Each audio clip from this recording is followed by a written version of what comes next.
Hey Tigers, welcome to a special Halloween episode of TSC Talks. As always, my name is Jack Slayton, and I'm joined by Torian Daniels, Javen Montgomery, Ethan Murphy. Yeah, and today is our very special Halloween episode, but before we get into our costumes, I do want to but thank you guys so much. We have officially hit the 300 subscriber mark. Feels like yesterday we were at just 250 subscribers, so a special thanks to all of you guys for your continued support on both our videos and the Player of the Week segments. Now, I did mention how it is Halloween, so we're all dressed up like someone. To start, I am a clown. Javen? I'm really like Torian Daniels, though, you know what I'm saying? He be putting that on, you feel me? Yeah, I'm Javen Montgomery, number 10, J-Mo. Yeah, and if you all haven't already guessed, I'm Shohei Ohtani. Everyone keeps saying that's my twin, so just thought I'd throw it out for the holiday. Yeah, that's right. Great Halloween costumes all across the board. I really like Ethan's Shohei Ohtani costume. But as always, in today's episode, we are going to give you our predictions for the week of football ahead. Starting off, as always, we're going to talk about Bardstown's upcoming Halloween matchup, where the 5-4 Washington County takes on the 6-3 Bardstown Tigers. Javen, you're of course a part of this football team. How are you feeling headed into tonight's game? It's my last game on Gardner Smart Field for the rest of my high school career, so I feel I'm bittersweet. But at the end of the day, I want to go out with a dub and a bang. Washington County, they're good, but if we stop one of the best players, that's ball game. We should get him out of there by the first quarter, maybe even. Good to see that confidence. Like Javen said, it is senior night, so be sure you are there. Special Halloween game. Be sure you wear your costumes and come out to support the Tigers on Halloween. Now, moving on to college football Saturday, we have the 6-2 Oklahoma at Tennessee, who is 14th ranked. How are you guys feeling about this game? Yeah, I got Tennessee winning that game just because it's at Tennessee. I feel like they're on a high right now.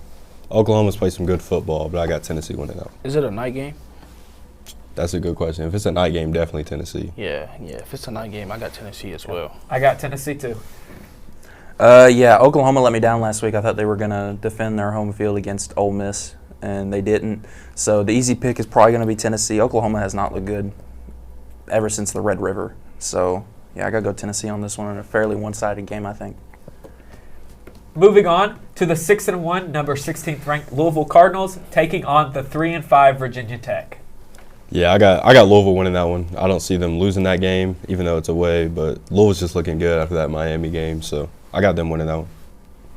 Yeah, I think this is a really big game for Louisville. Really, every single game for the rest of the season is a big game. You know, some of the top teams can afford a loss, but Louisville, with how they are kind of on the fringe of the playoffs, I don't think they can afford a loss for the rest of the season. And hopefully Louisville wins, but we'll see. Yeah, I'm going to go with Louisville on this. I think that the reason this game is so interesting is because Virginia Tech has a really good home field advantage. You know, it's one of the more classic, student-oriented programs with the student tradition. So I think that it might be a little difficult, but I have no problem saying that Louisville's probably going to hand Virginia Tech loss number 6 on the year. Absolutely. Now, last but not least, 23-ranked USC goes to Nebraska to face Nebraska and their star quarterback, Dylan Raiola. What are you guys feeling about? I think Nebraska will win that one. I think it'll be a close game, low-scoring game, Big Ten. But at Nebraska, it's going to be tough for USC to walk in there and win. I'm a big Dylan Raiola guy. I think he's the future. I think he's one of the best quarterbacks in college football right now. I really think that. I do. You can call me crazy, but I'm going to take Nebraska. Yeah, for me, I'm going to have to go with USC. I mean, they've looked really good. Their only loss coming to a really good Notre Dame team. No, and Illinois, but here lately on this little stretch, excuse me. I think that they look better than Nebraska, But if Nebraska does win this, I think there will probably have to be some uncomfortable conversations about how high they should be ranked. I think that will definitely be an interesting talk, and I'm excited to watch that one. I could really see it going either way, so it's going to be a fun one. Yeah, absolutely. So not a lot of flashy games this Saturday. However, there should be some good games, especially those 3 that we covered. Now moving on to NFL football, we're going to start off with the 3-4 Minnesota Vikings. Unfortunately, going to Ford Field with the Detroit Lions. Now, I do want to add something. This is J.J. McCarthy's big return, and he is going back to Michigan. We all know the Michigan faithful. What are they, the Wolverines? Yep. Yeah, the Wolverine fans. They are going to fill up Ford Field and root on their star quarterback in J.J. McCarthy. And in my opinion, the Vikings are going to, I think everybody's expecting it, but destroy the Detroit Lions. So give me J.J. McCarthy in his return. And the Vikings move to 4-4, and the Lions start their downfall for the season. That's crazy coming from a Lions fan. I love your jersey. But, yeah, off a bye, Lions got their secondary back. This should be an easy win at home, as everybody expected. Yeah, I got the Lions. Yeah, I mean, J.J. McCarthy returning to Michigan, that's going to be fun, but they're probably going to love him for the wrong reasons in this game. He struggled heavily against Atlanta's defense in the last game he played, and it just did not look good, so I have no faith in him doing it this week. So I think the Lions won a pretty one-sided game, but you never know. You know, Justin Jefferson, Jordan Addison, it's a good core, so it could very well be interesting. We'll see. I got the Vikings. I already said that, but I just wanted to put that out there again for Torian.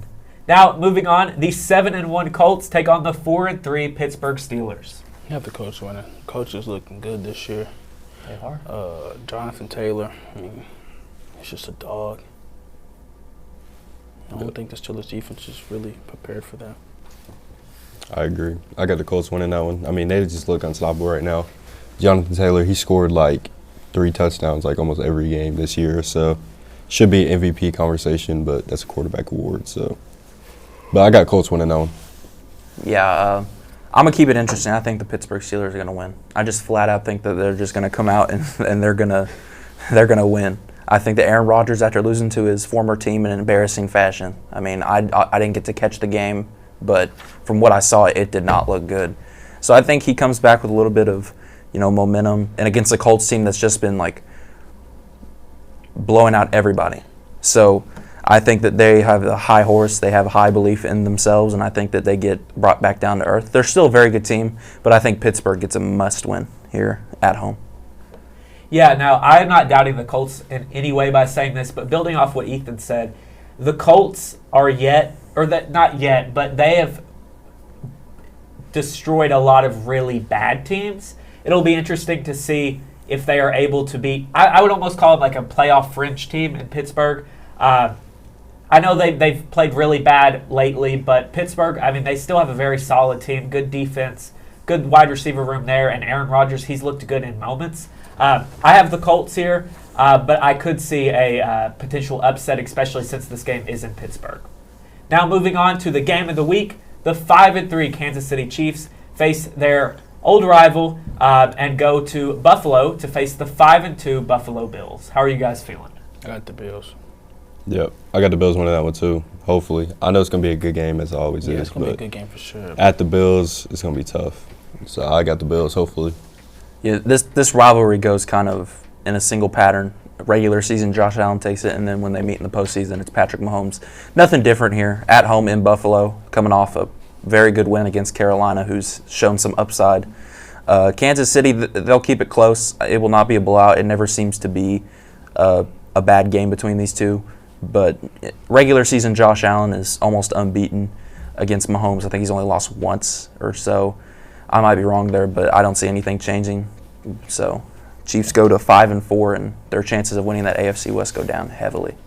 Yeah, we'll see. I could honestly see this game going either way. Kansas City, they have been looking really good lately, while Buffalo, sure, they're coming off of a big win against Carolina. They have had a little rough patch here. I think if Buffalo uses James Cook the way that they did last game and really force that run game in and open up some opportunities for Josh Allen to throw the ball and potentially even run the ball, they could end up winning. I'm going to take the Chiefs. I hate saying that. I'm not a big Chiefs fan. I really like the Bills, and I really root for the Bills, but the hope is, if you notice, the Bills always beat the Chiefs in the regular season, and then the Chiefs beat the Bills in the postseason. So my hope is that the Chiefs get this win, and then in the playoffs at some point, the Bills knock out the Chiefs. I think that'd be a really awesome moment, and all of us here, I think, would love that moment. Now, we do have a segment that we are doing. In this Cheesehead, it's one of the greatest symbols in the NFL. The cheese head. Everybody knows what the cheese head is. It's very iconic and prestigious. Just get to the point. In the prestigious cheese head, we have a series of random questions. So I'm going to pull 2 questions out of here, and then we as a group are going to discuss these questions. And let's get started. So our first question. Can quarterback Jaden Daniels' return be enough to help the Commanders climb out of their 3-5 hole, given their struggles with both the passing and the run game? I'll start with this one, no. I know that I said in the hot takes that they were going to win the division, but, a lot of things happened. A lot of bad things happened. They, even with, the minimal time we've seen this core that's healthy together, they just haven't looked as good as they were last year, which is always hard to replicate. But, if he does come back, he's going to be playing injured. And, against whatever team they're playing, I forget. Seattle. Seattle's a very good team. I don't see them coming out of that hole. I could very well maybe see 8-9, 9-8, but nothing too crazy like that. Yeah, I think they could make the playoffs with them, maybe. I don't see them winning a game in the playoffs. It's just they're already a little too far down in a close division, not really a close division, but I feel like it's too far down. He got injured for too long, and they don't got the best team to really do something. They could come back. Yeah, I think Jaden Daniels, he's a good quarterback, but I think he'll definitely have a bounce back year in year 3. But coming off all those injuries that he's had, I don't know. That may be out of reach for the Commanders this season. All right, second question. Oh, I lost my clown nose. I did want to clarify something. I'm wearing a Lions jersey because I'm a clown. You get it? Because, yeah, Torin, you know all about that. Yeah, you're a Lions fan, I know. No, I'm a clown. Can the Ravens still make a playoff push? Yes. I do think so, yes, because Lamar came back last night and he showed why he is MVP front runner. He showed how valuable he was to that team, and they're in a close division. They're still favored to win their division, actually, so I think they'll win, definitely. They got a bunch of division games left. They got an easy schedule coming up, so they could definitely come back and make some noise. Yeah, for me, I think that it's more of a win than an if at this point because, they've looked good in these past 2 weeks, not just this game on Thursday. And the Steelers, who always seem to have something going wrong at the end of the year, I think that the Ravens just pull away and they go on a really good win streak and they get probably a top 3 seed in this very competitive AFC. Okay. I feel like definitely yes. If you look at the Ravens' schedule, the 2 hardest opponents they have for the whole season is the Patriots and the Packers. I think they might walk away with a loss in both of those games, but it'll definitely be a test to see if the Ravens are playoff contenders like they have been in the past years. But I think the Ravens will definitely make the playoffs. How far they go and what seeding they have, that'll be a question. I think if they make the playoffs, they will have a home game and they'll win the AFC North.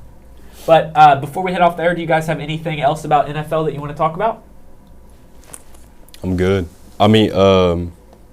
Dolphins GM just quit, I'm pretty sure. He did, yeah. I saw the Dolphins ownership met with both the GM and Mike McDaniels. They told McDaniels that his job is staying until at least the end of the season. So he is staying in Miami. That is a hot topic for a lot of Dolphins fans who are calling for both Tua and him to go. But they did lose their GM today. So at least there's something going on in Miami.